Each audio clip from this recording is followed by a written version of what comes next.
Hello and welcome to Advice to My Kid, episode 6.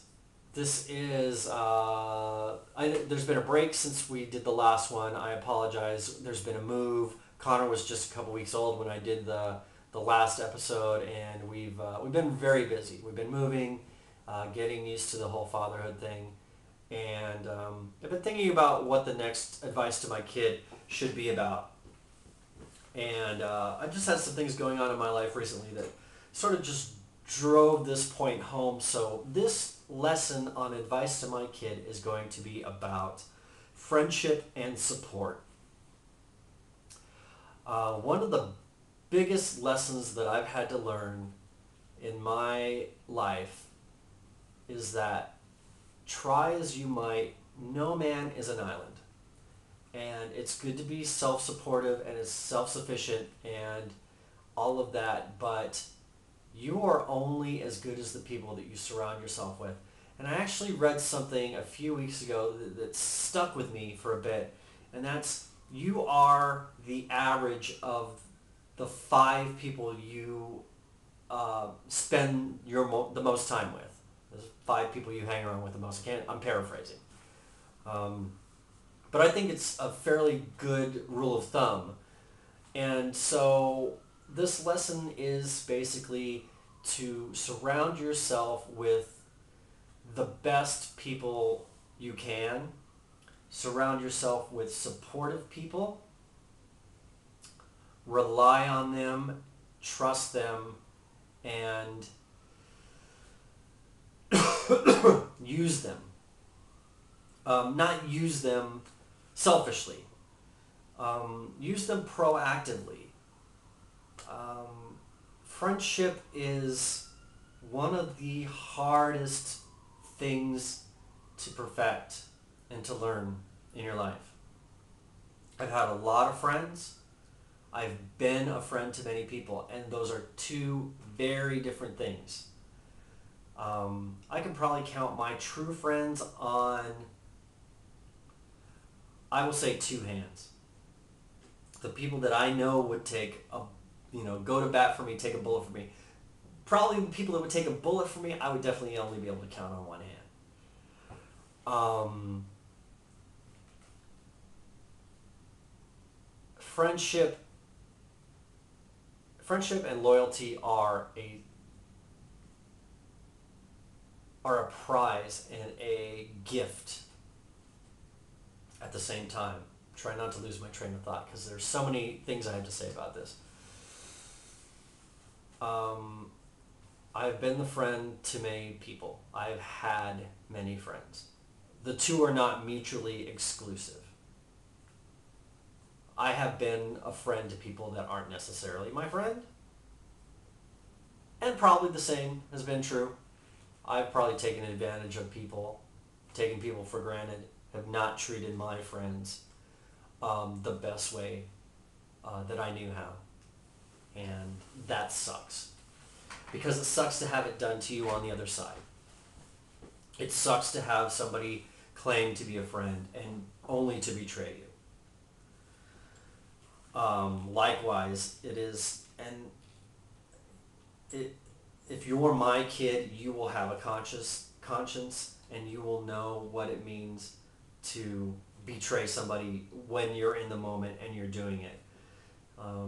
I believe you to have a good heart. I believe you to know that when you're doing something wrong, you'll know it, and you'll have that instinct, and you need to trust that instinct, and you need to trust your gut and your heart and your head when not only in being a friend, but in choosing your friends, in keeping your friends, in knowing when it's time to let your friends go,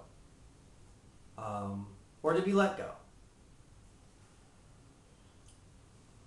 Having said that, your friends are more than worth their weight in gold. They have no monetary value. And any friend who takes you hoping for some kind of monetary value is not a true friend. And you should not choose to have a friend for any kind of material gain.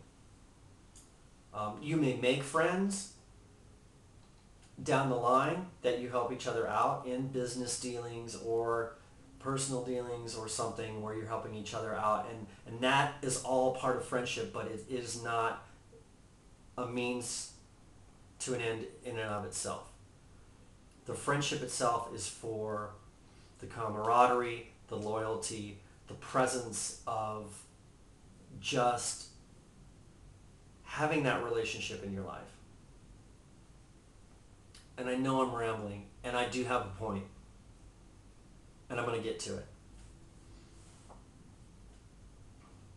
That's the bare bones about friends. You may, and friends are sometimes random. When I was 5 years old, I had a kid, my neighbor, come up to the door, knock on the door, and say, "Hi, will you be my friend?" And I was like, "Okay." And we were best friends for a while. And I've had friends that I've made where it's just an instant connection. Where it's like, yeah, you're good people. We're good. And I've had friends that maybe I didn't like right off, who earned my respect and earned my trust. And now we've been lifelong friends. So choose your friends wisely, but make that choice. Value your friends, and let them know that they're appreciated in your life. And try not to ever take them for granted, because that blows. Support. A measure of a good friend is how much they will support you. And this not only goes for your friends in life, but the people that you will, the women that you find in your life, or I need to keep this gender neutral, the life partners that you will make in your life. Surround yourself with positive people. Surround yourself with supportive people. If you get with somebody that does not support you, is not positive, you need to cut bait. And it's not personal. It's nothing on that other person. If they do not support you, you don't need that level of toxicity in your life, because that will lead to a bad relationship. It will lead to a toxic relationship. It will lead to resentment and fear and hate and violence and all those things that you need to stay away from. There's so much that I want to say about this that I'm still not saying, but if I can send you with a lesson when it comes to this, and you know I'm passionate about this because I'm so very passionate about it. Love your friends. Appreciate your friends. Love yourself. Do not ever let your love of self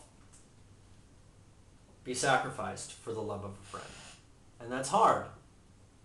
There has to be a balance. But the whole point of friendship and relationships is it's a two-way street. And there's give and take. And when it's gotten to the point where too much is being taken and not much is being given, then it's time to reevaluate whether you're the friend or whether your friend is doing that. I don't know if that's everything, but I know I only have a limited amount of time to do this, and I've already gone past my limit. So that's my rambling lecture on friendship and support.